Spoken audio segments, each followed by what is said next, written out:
ఆ ఊర్లో ఒక చెట్టు ఉంది, దానికి 100 సంవత్సరాల కంటే ఎక్కువ వయసున్న చెట్టు. కాబట్టి ఆ ప్రాంతంలో ఎవరు వచ్చినా సరే ఖచ్చితంగా ఆ చెట్టు దగ్గరికి వెళ్ళాలని ఆశపడతారు. కారణం చాలా పెద్ద చెట్టు. దాని మొదలు ఇంచుమించు 10 అడుగులు రౌండ్ గా ఉంటుంది. దాని కొమ్మలు చాలా ఎత్తుగా ఉంటాయి, అలాగే కిందకి జారిపోయి ఉంటాయి. ఒక అద్భుతమైన ఆకారం, సుదీర్ఘమైన కాలంగా బ్రతుకుంది. కాబట్టి ఆ ప్రాంతానికి ఆ చెట్టు ఒక అందం, ఆ గ్రామానికి గొప్ప పేరు తీసుకొచ్చింది. కానీ ఒక రోజు ఒక వార్త వైరల్ అయింది. ఏమిటి ఆ వార్త అంటే 100 సంవత్సరాలకు పైగా బహు దట్టంగా ఉన్నటువంటి ఆ చెట్టు విరిగిపోయి పడిపోయిందట. అని అంటే ఎవరు నమ్మలా. ఆ చెట్టు పడిపోవడం ఏమిటి, అంత బలంగా ఉంటది కదా, ఎంతో కాలంగా ఉంది కదా, అదెలా పడిపోయింది, ఒట్టి మాట అన్న వాళ్ళు కొందరైతే, వెళ్ళి చూసొద్దామని చెప్పి వెళ్ళిన వాళ్ళు మరికొందరు. ఆ వెళ్ళి చూసొద్దామని వచ్చిన వాళ్ళు తీరా వచ్చి చూస్తే నిజంగానే అంత పెద్ద మహావృక్షం అమాంతంగా విరిగి పడిపోయింది. ఇది ఎలా సడన్ గా పడిపోయింది అని చెప్పి వాళ్ళు జాగ్రత్తగా పరిశీలన చేస్తే ఆ చెట్టు బయటికి దట్టంగాను బయటికి బలంగా కనిపిస్తుంది.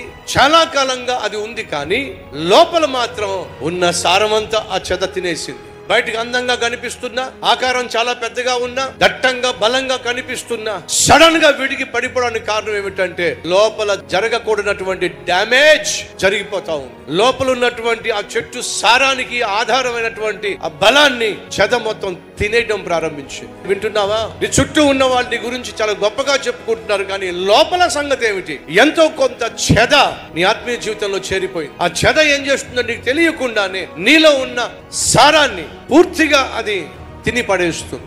ఆత్మీయ జీవితాన్ని భద్రపరుచుకుందాం.